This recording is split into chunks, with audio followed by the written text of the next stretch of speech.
En la inmunidad innata participa una variedad importante de células que exhiben diferentes características morfológicas y funcionales.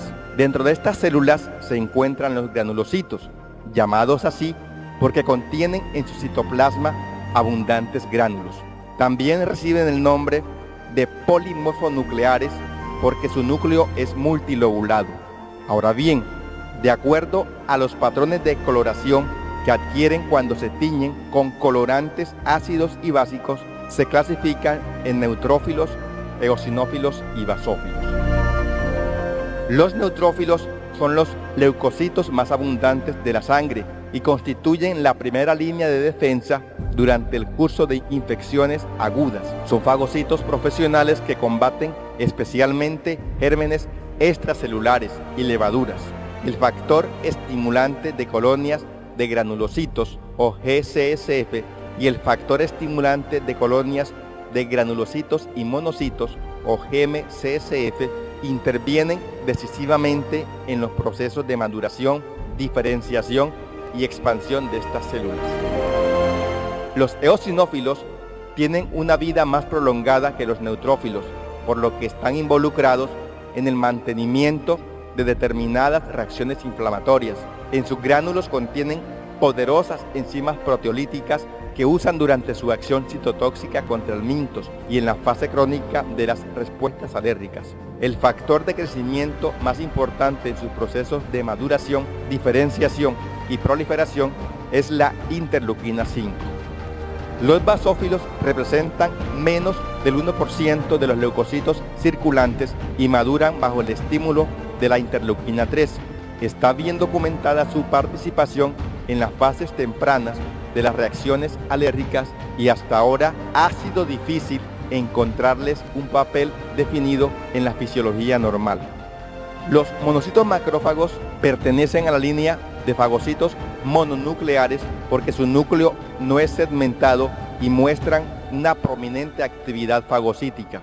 Los monocitos habitan en el torrente circulatorio, mientras que los macrófagos residen en los tejidos y reciben diferentes nombres según su localización. Así, en el hígado, células de Kupffer, en los pulmones, células alveolares, en el cerebro, microglia, etc.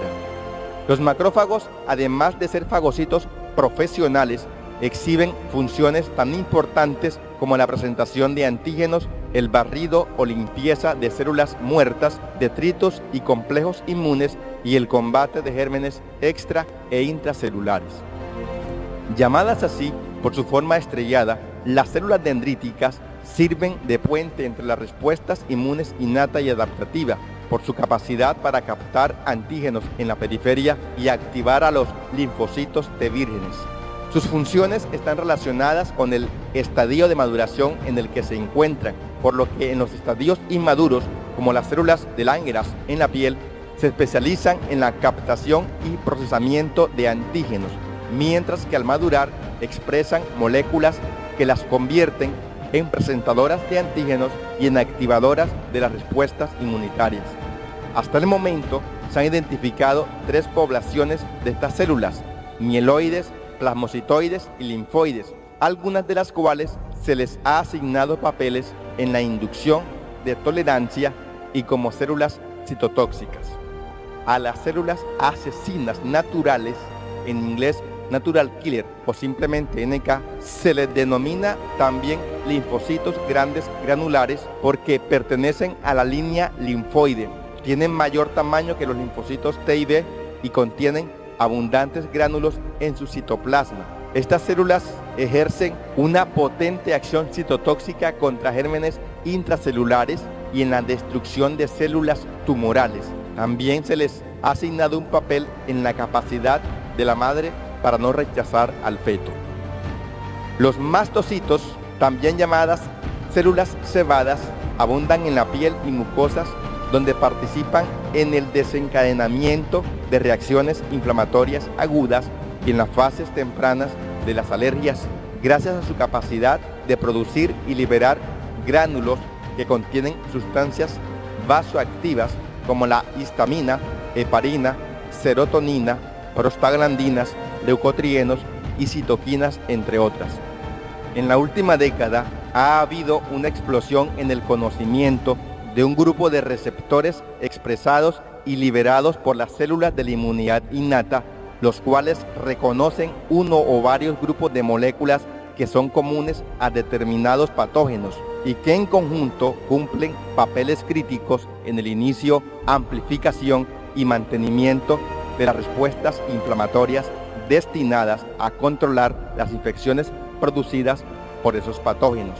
A estos receptores se les conoce con el nombre de receptores que reconocen patrones antigénicos, o PRR por sus siglas en inglés, y a los grupos de moléculas a las cuales se unen se les llama patrones moleculares asociados a patógenos, o PANs.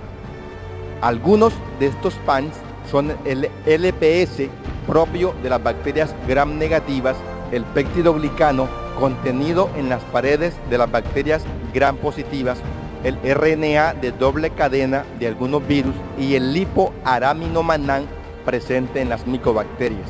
Los receptores que reconocen patrones pueden ser liberados por las células que los producen al plasma u otros líquidos biológicos, mediar los procesos de endocitosis o fagocitosis o expresarse en la membrana o el citoplasma de las células, donde activan vías de señalización que culminan con la producción de moléculas proinflamatorias. Esto ha servido para clasificarlos entre grupos secretados, endocíticos o fagocíticos y de señalización.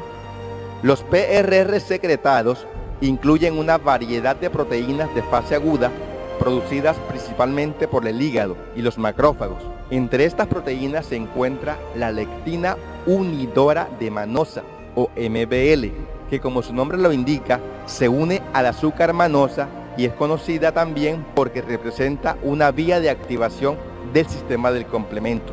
La proteína C reactiva, que se une a residuos de fosforilcolina presentes en bacterias gram positivas, y las más recientemente descritas, proteínas que reconocen peptidoglicanos. Como se comentó, algunas de estas proteínas activan el complemento, mientras que otras opsonizan partículas, es decir, que las preparan para ser fagocitadas. Los PRR endocíticos o fagocíticos se expresan en la membrana de macrófagos, neutrófilos y células dendríticas, lugar donde median la ingestión del patógeno, seguido en el caso de las células dendríticas y los macrófagos por su procesamiento y presentación a los linfocitos T. A este grupo pertenecen los llamados receptores scavenger o basureros, que incluyen, entre otros, al receptor de manosa del macrófago y la más recientemente identificada proteína MARC. Los PRR de señalización se expresan en la membrana o intracelularmente. Los más ampliamente conocidos y estudiados en este grupo son los receptores semejantes a TOL o TLR, llamados así por la similitud estructural que tienen con las proteínas TOL presentes en moscas del género Drosophila. Otros receptores incluyen a las proteínas NOD, la dectina 1, MDA5 y RIC1. Por diferentes vías bioquímicas, los PRR de señalización coinciden en la activación del factor de transcripción NF-κB, los factores reguladores de los interferones y la vía MAP quinasa.